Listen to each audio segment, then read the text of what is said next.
Hello good people of YouTube, and welcome to my hobby channel. In this short hobby video I just wanted to share with you a bone grinder giant that I sculpted maybe 10 years ago now. As you can see, I've got him standing here in between the two very well known Forgeworld giants. The original Forgeworld fantasy giant, Warhammer fantasy giant, that's no longer in production, and it was updated and modified slightly. It was given a new head, a new set of arms, and the back leg there was bent slightly to change the stance, and it became the Bonegrinder giant, which was available from Forgeworld and I think is now part of the general sort of GW Warhammer range. I know this guy here is very hard to get hold of, so of course this is now a much loved and cherished model in my collection, and that's why he's been zenithal primed and I've started to paint him, because this is the beginning of I won't say a restoration project because he's fine.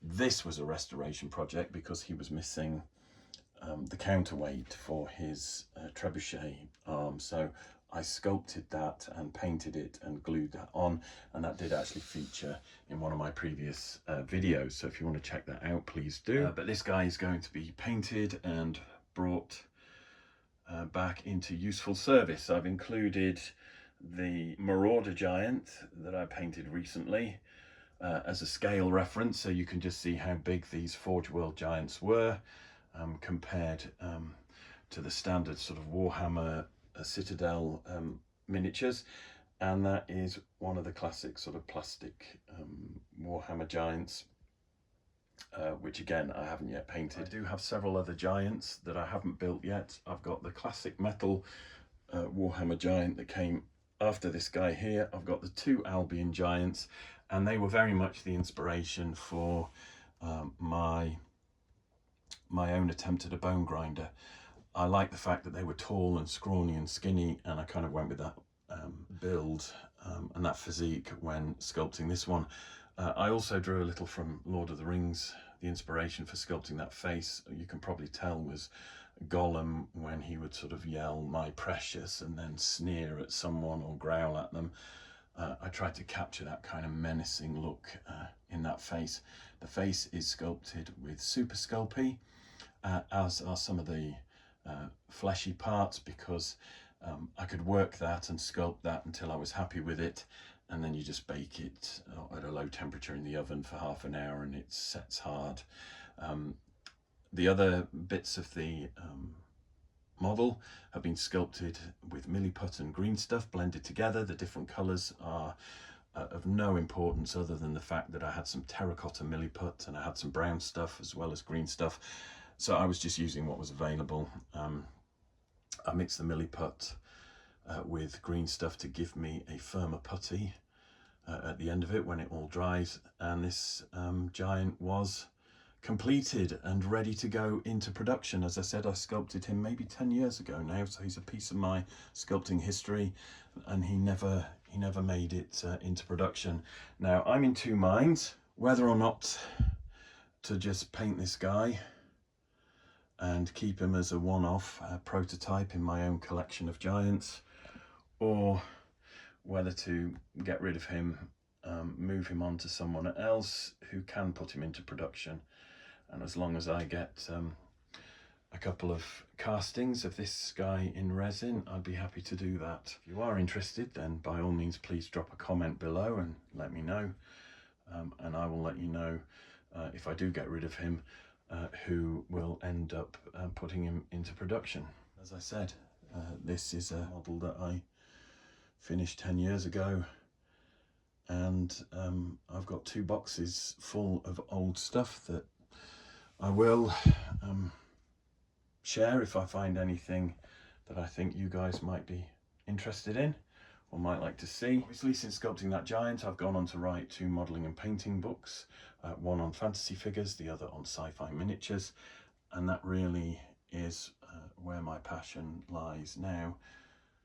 Right, okay, if there's anyone out there who is discovering my work for the first time, perhaps you've stumbled across this YouTube channel, or you've seen a post that I've put up in a Facebook group or something, I just wanted to say that one of the things that I do, or have done, is sculpt giants.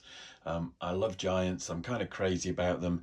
This isn't even a quarter of my collection. But yeah, I just wanted to add this little sequence, again for scale purposes really, because the Forgeworld fantasy giant for a long time was one of the biggest giants that you could get. And obviously the Bonegrinder giant is something that people are very familiar with. And yeah, that's my prototype of Baldwin. I'm the guy who sculpted Baldwin for my sins, and there is his friend Henri Legrand. Now Baldwin did go into production, so you can actually get Baldwin from the Battleforge if you wish to own a copy. And I just wanted to show how big the giants that I normally field on my wargaming table are in comparison to some of the more popular and better known models. Beautiful though they are dwarfed by some of the miniatures, if you can call them that I've chosen to sculpt. And again, my collection goes back 20 odd years. This is a hill giant, I think it was eventually called. This is one of the first giants that I sculpted 23 years ago. This is the Imperial Giant, or was the Imperial Giant from the Battleforge when I owned and ran that company.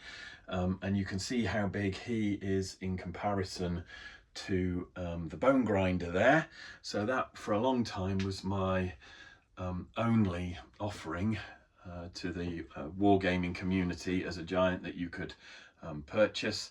I did sculpt this other hill giant here at the same time, and again he was kind of a lost mini. He's only recently gone into production, and I don't even know if the guys at the Battleforge have got him up on the website yet, but I did paint that one up.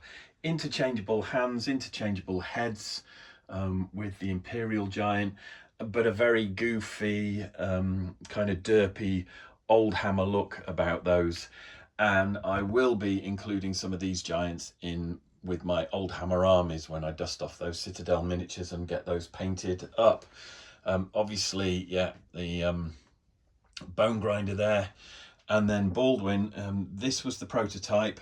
In terms of his size, he's about the same height as the old Imperial Battleforge giant that I did there, but he's more sort of stooped over. He was my prototype. The production model is slightly different, but only slightly. This guy I did with magnetic hair, and you can see plenty of videos on my channel where I build him, I paint him, I sculpt the production version. And he was very popular. I know a lot of people also like Henri Legrand, particularly his head with that helmet on. He hasn't gone into production yet, but again, he's of a similar size and proportion to Baldwin, only less stooped over. And both these giants were for my Bretonnian Old World army. And again, scale-wise and size-wise, you can see that he does tower over the beautiful old Forgeworld fantasy giant. And then there's my skinny little Bonegrinder there. So I just wanted to add a few giants that I've sculpted from my collection to give you guys an idea of how big some of the models that I've created actually are.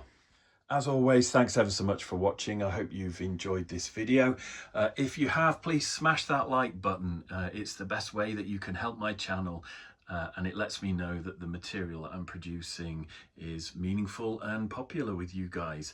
If you have enjoyed this video, you can subscribe to my channel for more videos like this and other videos related to Warhammer and tabletop gaming.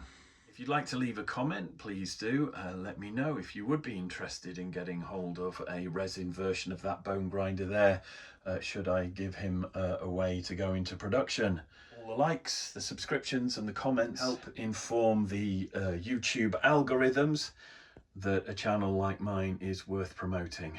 and it does help me motivate myself to produce more videos and more content for my channel. Thanks ever so much for sticking with me. Take care of yourselves, and I'll see you in the next one.